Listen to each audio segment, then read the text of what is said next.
Aim right, achieve big at KR Mangalam University. Uttarkashi के धराली में खीर गंगा ने बड़ी तबाही मचाई है। सवाल यह है कि अक्सर शांत रहने वाली खीर गंगा ने क्यों इतनी बड़ी आपदा लेकर आई। 34 सेकंड में पूरे धराली को कैसे तबाह कर दिया। खीर गंगा कहां से अपने साथ इतना मलबा बहा कर लाई।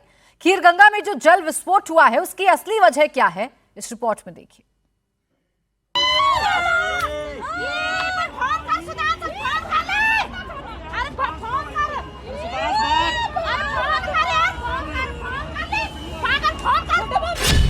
धराली में क्यों आई इतनी बड़ी तबाही।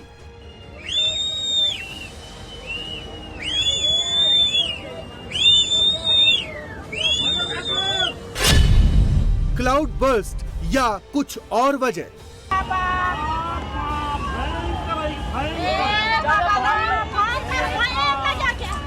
ग्लेशियर ब्रेक की क्या है थ्योरी। अरे भाग भाग। धराली में तबाही की क्या है मिस्ट्री।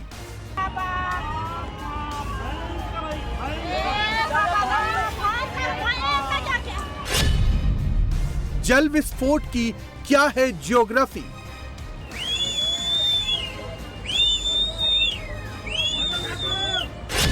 कैसे मलबा बना उत्तरकाशी का धराली।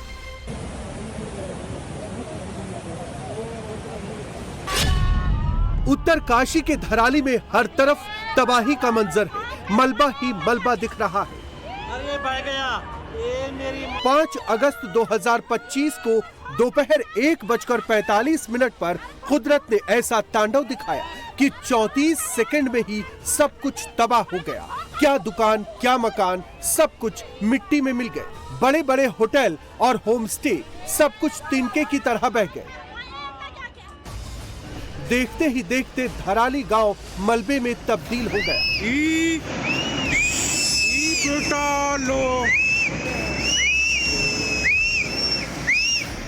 अक्सर शांत रहने वाला खीर गंगा नाला ऐसा बहा कि अपने साथ सब कुछ बहा कर ले गया। लोगों को आगाह करने के लिए लगातार सीटियां बजाई गई, लेकिन जल प्रलय के शोर में सारी आवाजें दब गई। ये महाप्रलय कैसे आया, क्यों आया, इसे लेकर अब अलग अलग थ्योरी सामने आ रही है। मौसम वैज्ञानिक इसे क्लाउड बर्स्ट मानने को तैयार नहीं है।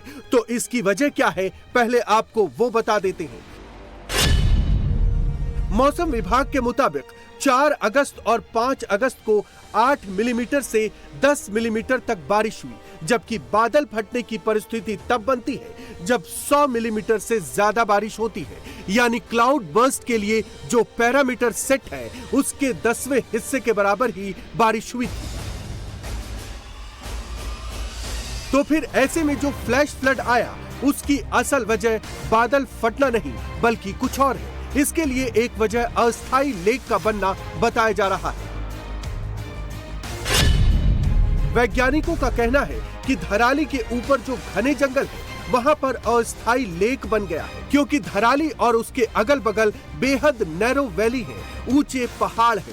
पानी ज्यादा इकट्ठा होने की वजह से वो अस्थायी झील टूटी और 43 किलोमीटर की स्पीड से बहता हुआ पानी नीचे आया, जिससे इतनी बड़ी तबाही हुई।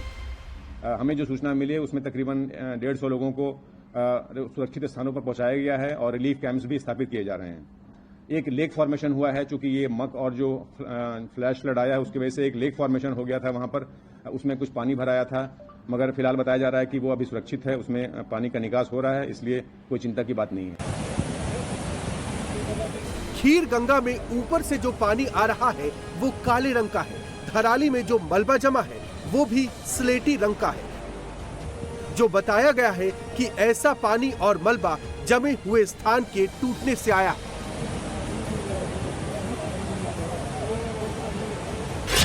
सवाल उठ रहा है कि इतना मलबा कहां से और कैसे आया।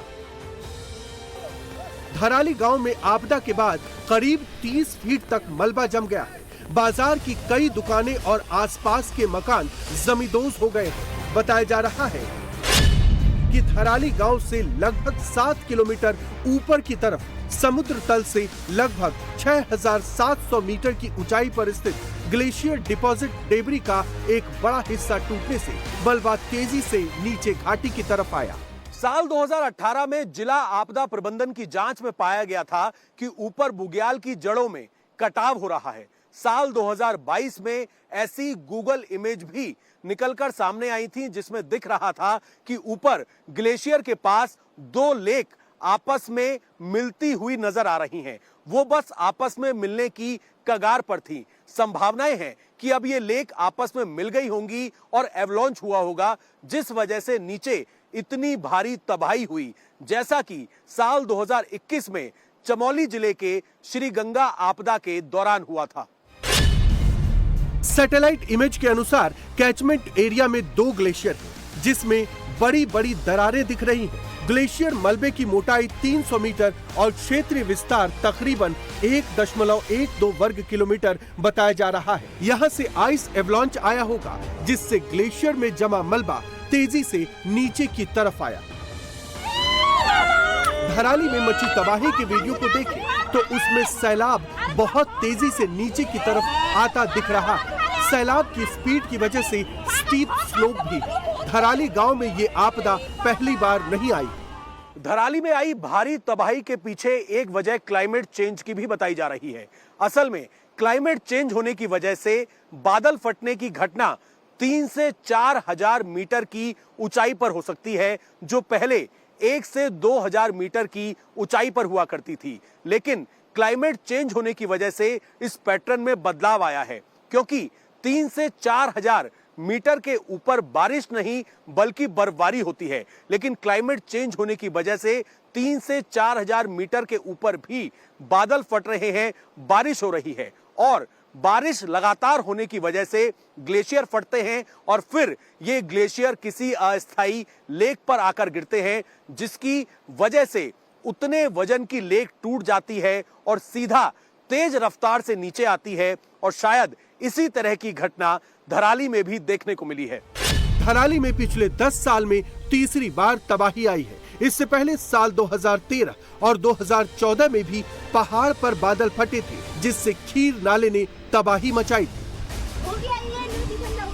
खीर नाला जो 10 मीटर चौड़ा था, इस बार उसकी चौड़ाई 30 मीटर से ज्यादा हो गई। जब वो रौद्र रूप में आया तो अपने साथ सब कुछ बहा ले गया। कहा जाता है कि धराली ट्रांस हिमालय में मौजूद मेन सेंट्रल थर्स्ट में है। ये एक दरार होती है जो मुख्य हिमालय को ट्रांस हिमालय से जोड़ती है। ये भूकंप का अति संवेदनशील जोन भी है। भूगर्भ वैज्ञानिकों ने तीनों ही आपदाओं के बाद धराली गांव को कहीं और बसाने की सलाह राज्य सरकार को दी थी, लेकिन आपदा के लिहाज से टाइम बम पर बैठे धराली को शिफ्ट नहीं किया गया, जिससे ये महा आपदा आई है। सन 1835 में खीर गंगा में सबसे भीषण बाढ़ आई थी। उस वक्त नदी ने पूरे धराली कस्बे को पाट दिया था। नदी की बाढ़ के साथ जो भी मलबा और गाद आई, उस पर लोगों ने बसावट शुरू कर दी। अपने घर और साथ ही होम स्टे नदी के किनारे कब्जा करके बनाना शुरू कर दिया। साथ ही स्थानीय लोग केदारनाथ की तर्ज पर प्रोटेक्शन वॉल की मांग करते रहे हैं, ताकि खीर गंगा की बाढ़ से बचा जा सके, लेकिन इस पर फिलहाल कोई ध्यान नहीं दिया गया है।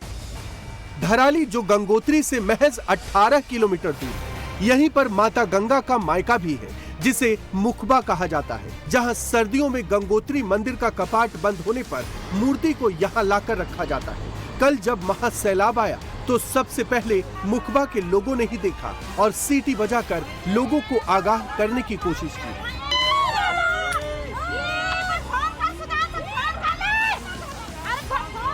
लेकिन तब तक खीर गंगा ने पूरे धराली को मलबे में तब्दील कर दिया था। सवाल उठता है कि आखिर ये सिलसिला कब थमेगा? पहले केदारनाथ त्रासदी और अब धराली।